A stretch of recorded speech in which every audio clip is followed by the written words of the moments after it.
Agora que nós finalizamos todas as sessões de embasamento e conceituais, vamos entrar definitivamente na indexação do SQL Server. Primeiro, dentro do SQL Server, todo índice é uma árvore B plus tree. O que é isso, gente? B significa que é uma árvore balanceada. Esse B não é binário, B é uma árvore balanceada. E como toda árvore, ela tem raiz, pode ter níveis intermediários e o seu nível folha. Por que a gente fala de índice? Por que a gente ressalta tanto o índice, gente? Porque todo banco bem modelado e bem otimizado precisa de índices eficientes, índices bem definidos. Por quê? Porque através dessa estrutura de árvore que a gente vai conseguir pegar, navegar partindo dessa raiz até chegar, né, no nível folha, onde eu vou encontrar, por exemplo, o meu dado. Tá? Se eu estou falando do meu índice cluster. Então, alguns estilos de árvores, nenhuma dessas é o que a gente encontra no SQL Server. Por exemplo, uma árvore binária. O que é uma árvore binária? É aquela árvore onde você tem um elemento e esse elemento tem o que? Somente dois nós filhos. Então, por sua vez, o nó filho passa a ter outros nós filhos até dois elementos. O que a gente chama isso é árvore binária. E uma árvore não balanceada, o que é uma árvore não balanceada?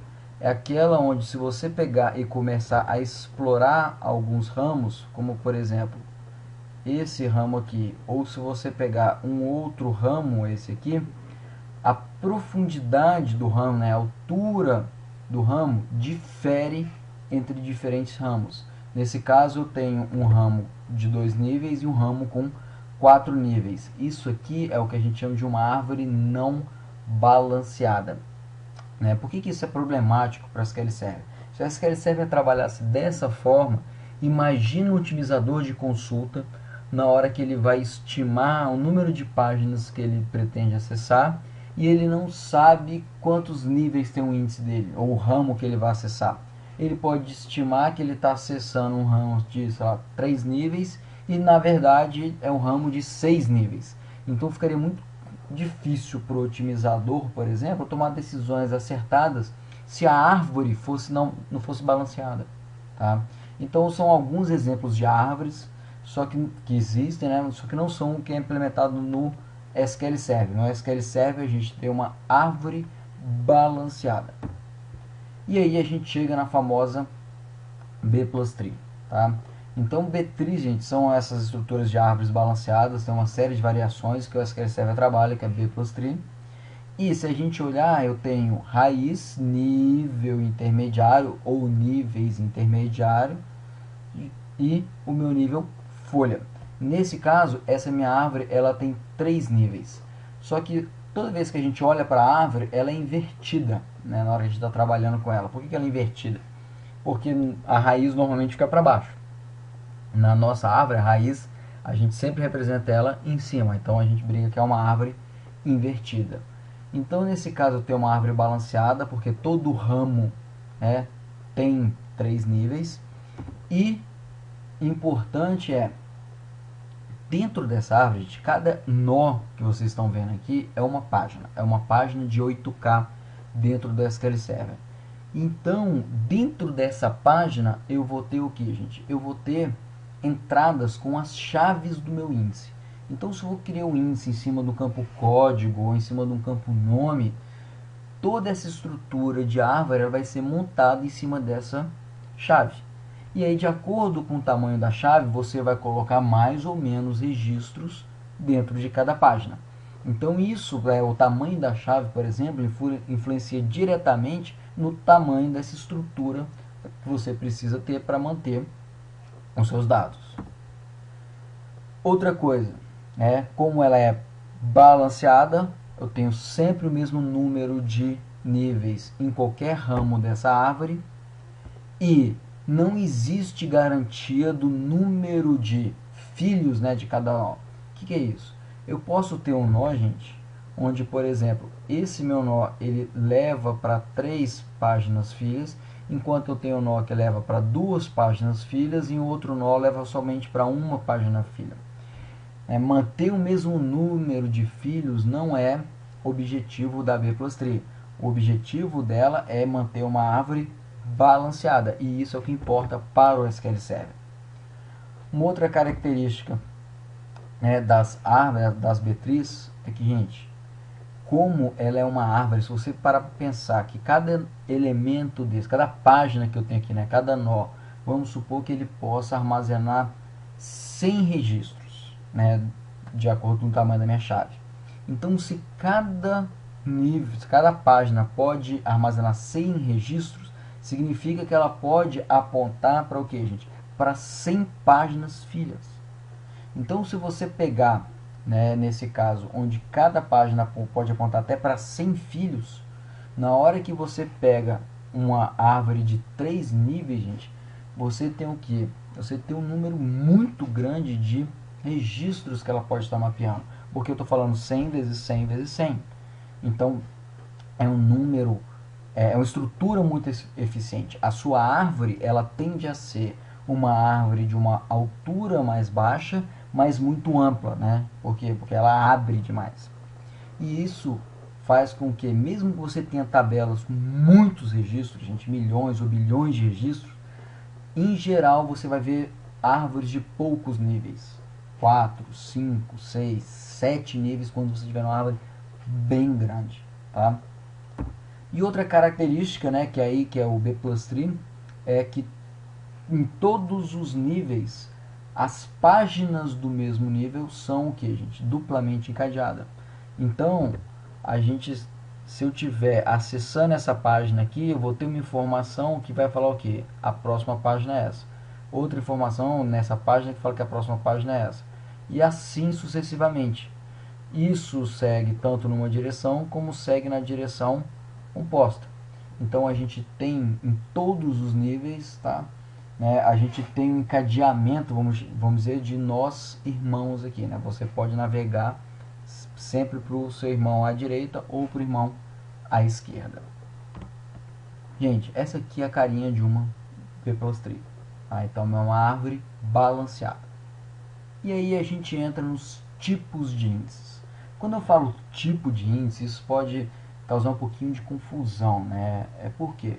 Porque na hora que você pega e olha no SQL Server, tanto o índice cluster como o índice não cluster, ou qualquer outra variação desse índice, seja composto com include, um índice unique ou com filtro, internamente sempre é uma árvore B+Tree.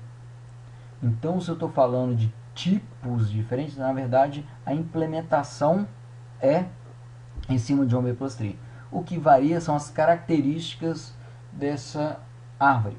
Então, para simplificar, eu vou chamar de tipos de índices, mas você pode considerar pequenas variações no que é colocado dentro das páginas de cada um desses índices. Para o quê? Para dar mais funcionalidade para o SQL Server. E aí, vamos analisar primeiramente uma sintaxe básica de construção e criação desses índices, para depois a gente começar a analisar cada um deles. Qual é a sintaxe básica de criação de um índice? Você vai pegar, vai executar o comando create, você vai informar se é um índice cluster ou um índice não cluster, vai dar um nome para esse índice e vai falar, esse índice está sendo criada na tabela X aqui, o nome da sua tabela, e vai ter como chave as seguintes colunas, que pode ser uma coluna, 2, 3, o número X de colunas que seja interessante para o seu modelo. Essa é a sintaxe básica. Existe uma série de outras opções, para a criação de índice, que está fora desse módulo. A gente vai ficar só na sintaxe básica, depois em outros treinamentos on demand a gente explora mais esses detalhes. Agora, o que é importante? A gente vai estar criando índices, só que muitas vezes alguns índices são criados e você às vezes não está nem sabendo. Por exemplo, se a gente está falando de chave primária e constraint unique, internamente, para garantir essa unicidade, o SQL Server está fazendo o que, gente? Está criando índices para você, para suportar, tá, a constraint unique. E aí, além desses índices são criados automaticamente, a gente cria nos nossos próprios índices para suportar o negócio. Primeiro tipo de índice é o famoso índice cluster. Gente, o que o índice cluster tem de tão especial? O índice cluster, na hora que você olha para a árvore que a gente acabou de analisar, lá no nível folha, o que a gente vai ter, gente? A gente vai ter os dados da nossa tabela. Isso é, vamos supor que você está criando uma tabela, tá? Você está criando uma tabela, você falou, e essa tabela tem um campo código, e você falou que a chave do seu índice cluster é o campo código. Então, toda aquela estrutura de árvore que eu mostrei para vocês, o encadeamento, ela vai estar ordenado de acordo com uma chave. Qual chave que é? Nesse caso, é a chave do código. Uma vez que você tem toda essa estrutura ordenada pelo código, o que a gente vai encontrar lá no nível folha? No nível folha, eu vou encontrar, por exemplo, o registro de código 1 e, junto com o código, eu vou ter todas as colunas, todos os dados, né, relativos ao que? Aquele elemento. Então, o índice cluster, o que ele é, na verdade? Ele é a nossa tabela. Então, toda vez que a gente tem um índice cluster, no nível folha, eu tenho os dados que são inseridos pela aplicação. Por padrão, toda vez que você cria uma chave primária, ela é o seu índice cluster, o que não significa que isso seja verdade. Sempre isso é, você pode ter chaves primárias em cima de índices não cluster, tá?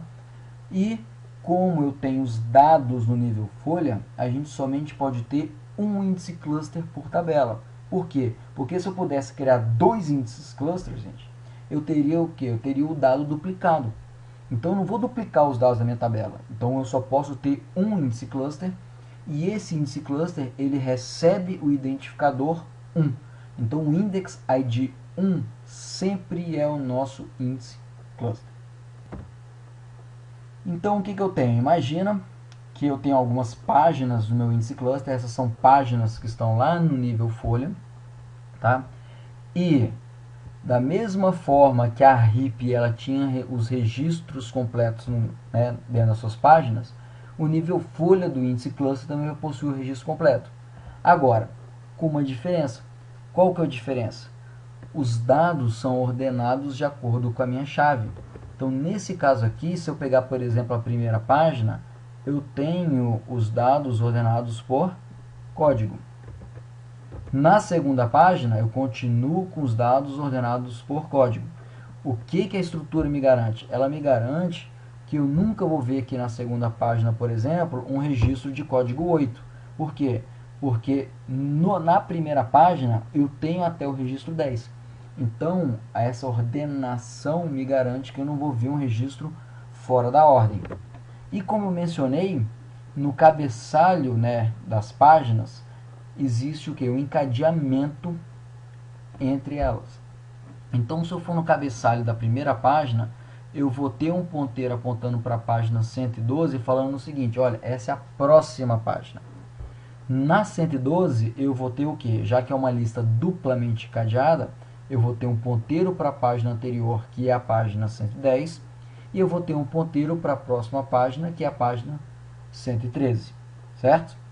Então, isso aqui, gente, é o que? Seria o nível folha do meu índice cluster, e cada um desses registros possuem todas as colunas que foram definidas na minha tabela, claro, se tiver dado e se for variável ou não, aí depende da representação do registro, que a gente não vai entrar nos detalhes agora. O tamanho do registro também depende dos tipos de dados, colunas variáveis. A chave do meu índice cluster que define a ordenação, nesse caso eu estou considerando, por exemplo, o campo código ID, né? E aí a gente tem, né, espalhado dentro do meu arquivo uma série de páginas que fazem parte do meu índice. Então, na hora que a gente olha o arquivo de dados, gente, a gente não vê aquela estrutura de árvore. O que você vê é uma série de páginas, e uma dessas páginas pode ser uma página do nível folha, pode ser uma página raiz, pode ser uma página do nível intermediário, por aí vai. E aí vamos lá. Como que é criado um cluster? Tá? Então imagina que você tem uma heap, você tem aquele tabelão com uma série de dados jogados sem ordem nenhuma, você vai lá e cria um índice cluster em cima do campo ID. O que o SQL Server vai fazer? Ele vai pegar, vai ler todos os dados e vai ordenar pela chave que você escolheu. Por exemplo, o campo código. E aí vai começar a colocar os registros dentro de cada uma dessas páginas. Então aqui o que a gente está vendo? Ele já começou a fazer a ordenação. Do registro 1 aos 10 eu estou na página 111. Do 11 ao 20 a página 112. Do 21 a 30 está na página 113. E isso vai acontecendo. O SQL Server vai alocando essas páginas, vai colocando na sequência, né, vai guardando todos esses dados, até que ele acaba de montar o que, gente? Até que ele acaba de montar o nível folha do nosso índice. Nesse caso, como é o cluster, o nível folha tem todos os dados. E aí ele pode fazer o que, gente? Ele pode pegar e começar a construir, tá, os níveis intermediários. Então, por exemplo, no nível intermediário, eu preciso de ter uma forma de o quê? De referenciar os registros que estão no nível abaixo. Como é que o SQL Server faz isso? Algo semelhante ao que a gente está vendo aqui. Ele vai pegar uma página e vai falar o seguinte: olha, partindo, né, se eu estiver lendo os dados de código 1 até o código 10, se eu quiser ler esses dados, eu tenho que descer para a página, o que, gente? 111. Se eu quero pegar os registros de código 11 até o código 20, eu vou descer para a página 112. De 21 até 30, eu vou descer para a página 113. Isso é, sempre o pai, ele tem o que? Ele sabe quais são as chaves dentro de cada uma dessas páginas, de forma que você consiga, o que? Partindo de um registro, navegar para o filho correto para achar aquele elemento que te interessa. E aí ele começa o que? O SQL Server continua construindo nosso nível intermediário. Então, na hora que ele pegou e construiu o nível intermediário, a gente tem o que? A gente tem referência para todas as páginas no nível folha. O que está faltando aqui? O SQL Server pega e continua construindo o próximo nível. Nesse caso, é a minha raiz. Por que é a minha raiz aqui? Porque eu não preciso de mais páginas para mapear esse nível intermediário. Caso eu precisasse de mais uma página para mapear esse meu nível intermediário, eu teria mais um nível intermediário para aí sim eu ter uma raiz mapeando, né, o meu primeiro nível aqui. Então, basicamente, o que a gente vê é o SQL Server, ele constrói essa estrutura de árvore, e nessa estrutura de árvore ele sempre trabalha com o quê? Ele sabe, de acordo com a chave que você escolheu, para onde ele tem que ir quando você estiver procurando por um valor específico. Então você consegue, a partir da raiz, fazer o que a gente chama de uma busca dentro da sua árvore. Como é que é feita essa busca? Vamos supor que você criou o seu índice cluster em cima do campo ID. Tá? Então você tem a sua tabela, está aqui o campo ID. Já que é o cluster no nível folha, você tem os registros com todos os dados, e aí alguém vai lá e fala: SQL Server, quero executar a consulta, select asterisco from tabela where id igual a 30. Nesse momento o SQL Server vai fazer o que, gente? Ele vai passar por aquele processo que a gente já conversou, que é pegar, otimizar a consulta, vai derivar um plano de execução, e o plano de execução, para esse caso, vamos dizer que é uma busca, né, um seek no índice cluster. O que o SQL Server vai fazer então, gente? Ele vai pegar e vai, utilizando um método de acesso, partir da raiz e buscar quem? O registro de código 30. Então vamos lá. Ele pega, então repara aqui, gente. Ele vai pegar, vai chegar aqui na raiz, vai olhar o primeiro registro, vai perguntar: 30, que é o valor que interessa a ele, está entre 1 e 30? E aí, dá uma olhadinha, Balançou ali o registro? Sim. 30 está entre 1 e 30. Se 30 está entre o intervalo 1 e 30, o que vai acontecer? O SQL Server sabe que ele tem que pegar e descer para a página, tá, de ID 500. Então ele pega, desce pelo ramo para chegar na página mais à esquerda, né, no nível intermediário, e aí ele começa o que? Dentro do nível intermediário, ele continua pesquisando pelo valor 30. Então vamos lá, ele olha o primeiro registro. 30 está entre 1 e 10? Não. 30 está entre 11 e 20? Também não. 30 está entre 21 e 30? Opa, balançou ali, ele encontrou. Encontrou onde que está o registro 30. E aí, o que vai acontecer? Ele sabe que para encontrar então o registro 30, ele tem que descer para a página 113. Então ele vai pegar, vai navegar nessa estrutura, vai descer até a página 113 e dentro da página 113 ele vai começar a procurar quem, gente? O registro 30, que pode ser, por exemplo, a Patrícia Nimbus aí, tá? Então a gente vai ter no nível folha, como é um cluster, o registro completo. Então tá aí o SQL Server fazendo uma operação de seek em um índice cluster.